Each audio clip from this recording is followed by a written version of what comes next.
M경제 뉴스 지금부터 시작합니다. 구독과 좋아요. 이번 뉴스는 네이버, 넥슨, SKT, 게임이 메타버스 구세주라고 되어 있습니다. 자, 제페토의 올해 하반기 게임이 가미된 월드수가 크게 늘어난다고 합니다. 제페토 스튜디오의 이용자가 미국 게임 개발 엔진 업체인 유니티의 게임 엔진을 이용해서 게임을 개발할 수 있는 기능을 추가했다고 합니다. 어떻게 본다면 로블록스의 체제를 따라간다고 볼 수 있겠고요. 두 번째, 넥슨 같은 경우에는 자사 간판 게임인 메이플 스토리를 활용한 메타버스 플랫폼 프로젝트 모드를 개발하고 있다고 합니다. 작년 말 프로젝트 모드로 게임 제작 공모전을 개최한 결과 참가자 중에 61%가 추리 게임과 보드 게임 그리고 다양한 게임을 완성하면서 사업화 가능성을 확인했다고 합니다. 그래서 한국과 해외 서비스 출시를 앞두고 있고요.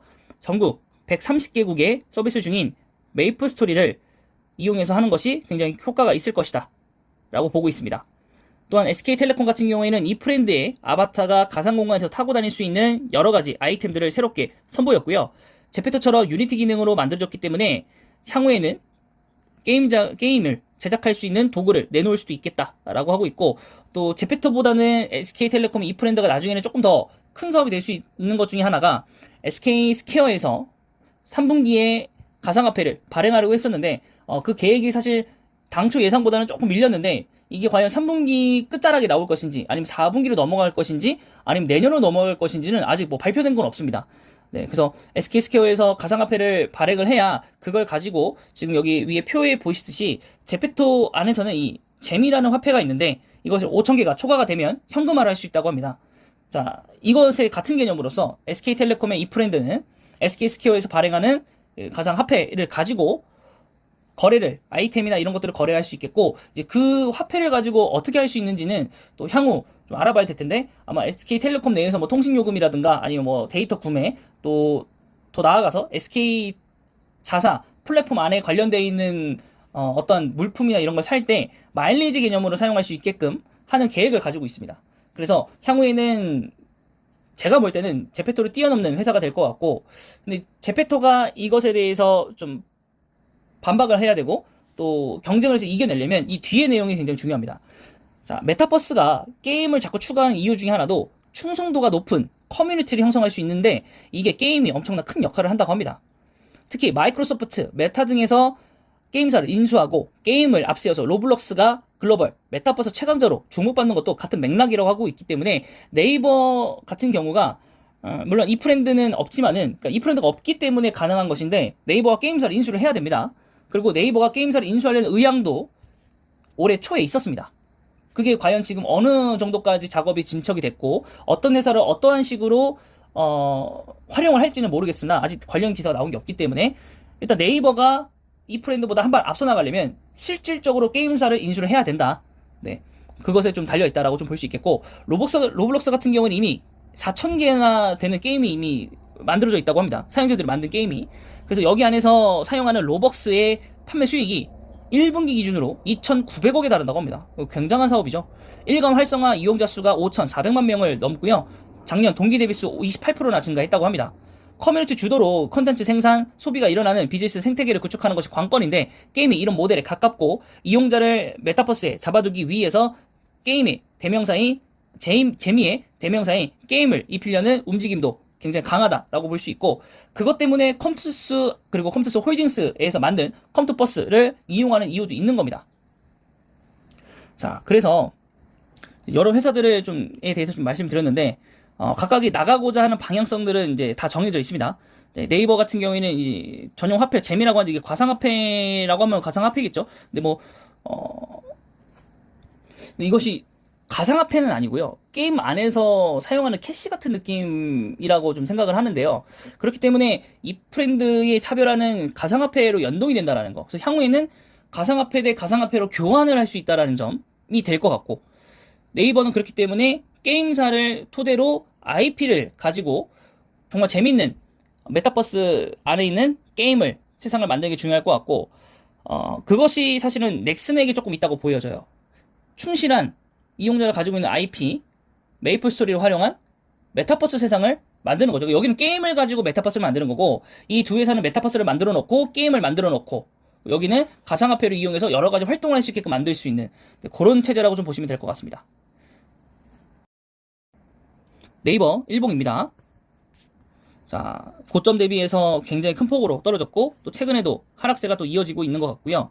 자, 여기가 최고점이었죠. 46만 5천 원. 이때 뭐 50만 원도 넘는다고 했는데 이때 떨어질 때까지만 해도 그냥 더 올라갈 거야 다시 이러고 진짜 올라왔는데 그 다음부터 다시 급격하게 떨어지면서 그 이후로는 거의 뭐 손도 쓰지 못할 정도로 막 떨어지면서 결국에는 모든 개인 투자자들을 존버하게 만들었는데 월봉상으로 봤을 때 아니 이렇게 내려오는데 왜 안 팔았냐라고 하셨겠지만 이게 일봉으로 보시면 팔 수가 없어요. 걔도 올라가겠지. 뭐 카카오도 좋다며 이러고 기다렸는데 결국에 떨어진 거거든요. 네. 어쨌든 시가총액 39조, 코스피 6위입니다. 또 과거보다는 이 시가총액 기준으로는 순위가 많이 올라왔는데 그만큼 모든 주식이 다 떨어졌다는 얘기예요. 과거에 비해서. 네, 그렇게 보시면 될 것 같고 물론 코스피 뭐 4위, 3위까지 찍은 적도 있긴 하지만요. 자, 매수채 보시면은 외국인은 활발히 매수 중입니다. 기관 같은 경우에도 매수한 흔적이 훨씬 더 많죠. 네, 매수한 흔적이 더 많습니다. 그렇기 때문에 지금 뭐 네이버의 투심은 약화된 것은 아니라고 좀 보여지고요.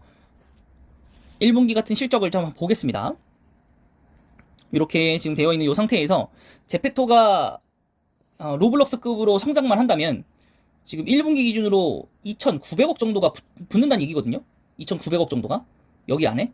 그럼 실적세로는 굉장한 또 모멘텀을 만들 수 있는 거기 때문에 또 과연 어떻게 성장을 시킬지가 제일 중요할 것 같아요. 어떻게 성장을 시킬지. 일단 PR은 작년보다 되게 높아졌습니다. 무려 9배나 높아졌고요. 영업이익이나 뭐 이런 것들 다 높아졌지만 당기순이익이 굉장히 큰 폭으로 줄어들었고 그거에 따라서 순이익이라든가 ROE가 모두 다 재조정이 된 지금 상황입니다. 그래서 작년과 올해가 좀 연간 단위로 실적을 비교하기에는 좀 상당히 좀 어렵지 않나라고 생각하기 있기 때문에 매출액 부분이나 영업이익 부분만 좀 보시면 될 것 같아요. 근데 이제 2019년부터 꾸준히 우상향하는 거는 당연한 거고요. 거기에 실적 개선세들이 하향세가 되어가고 있다는 게 좀 좋지 않은 점 중에 하나인 거죠. 영업이익률 내려가고 있다는 거. 네, 그래서 그 정도로 한번 보시면 될 것 같고 그다음 넥슨 게임즈죠. 합병이 된 상태이고요. 시가총액 1조가 좀 되지 않습니다. 코스닥 39위고요. 여기도 굉장히 많이 떨어졌습니다. 합병 이후에 합병 전만큼 떨어진 것 같고요. 굉장히 높낮이가 컸죠. 네, 그리고 이제 그 창업주께서 좀 돌아가셔가지고 또 전문 경영인 체제로 돌아간 걸로 알고 있는데 잘 운영이 좀 되었으면 좋겠습니다. 네, 그래서 경영하시는 분들이 얼만큼 스트레스를 받고 사는 건지 참 가늠할 수 없는 그런 세상이지 않나 싶습니다. 네, 그래서 지금 월봉상으로는 우선 지난번에 한번 상승을 했었던 요 구간 이후에 바닥 찍고 재차 상승 초입 구간의 레벨치로 좀 떨어진 것 같고요. 우선 기간은 매수세, 외국인 같은 경우에는 매도세인 것 같아요. 한 8만 주 정도 이제 매도세로 좀 돌아선 것 같고 또 거기에 이제 공매도 그러니까 이제 게임주에 굉장히 집중이 많이 되어 있으면서 아무래도 넥슨도 아마 그 영향이 좀 있지 않나. 이만큼 떨어질 만한 이슈들은 크게 많지는 않았었거든요. 물론 게임주 전체적으로 어떻게 보면 성장주이기 때문에 지금 성장주가 굉장히 큰 타격을 받고 있는 이런 시기에서 넥슨만 뭐 주가를 유지하고 있을 수는 없죠. 모든 게임주가 떨어졌잖아요. 저희 지난번 봤듯이 뭐 크래프톤, 넷마블, NC소프트 뭐 등등등 뭐 말할 것도 없이 전부 다 게임사주가 내렸기 때문에 이렇게 넥슨도 내려갔는데 대부분 그 이유가 공매도인 이유도 있다라고 좀 되어 있습니다. 그리고 그에 따라서 개인의 매도세도 굉장히 컸고요. 그리고 신장 모멘텀에 대한 것도 이제 슬슬 나와야 되지 않나. 네, 그러면 좀 올라갈 수 있겠고. 일단은 뭐 실적이 이제는 합쳐진 게 나오긴 하겠지만은 그 전까지 좀 적자였었다. 이 부분은 좀 좋지는 않을 것 같고 아무래도 두 회사가 뭐 합쳤기 때문에 뭐 실적상으로 봤었을 때는 연간 대비로는 흑자 전환이 이루어질 것 같고 과연 그게 실적에 반영이 잘 돼서 주가적으로도 상승을 불러 일으킬지는 사실 좀 미지수입니다. 그래서 그건 좀 두고 봐야 될 것 같다라는 거고 그 다음에 이제 SK텔레콤 보시면 오늘 1.92% 상승을 했습니다. 그래서 어제자에서 좀 많이 주가가 내려왔어요. 어떻게 보면 지수가 강하게 반등이 나왔음에도 불구하고 이틀 동안 하락을 했고 오늘 뭐 지수가 뭐 약간 혼조세인 것 같긴 한데 오늘은 또 상승을 했습니다. 네, 그래서 아무래도 어제는 배당락까지 좀 겹친 것 같고요.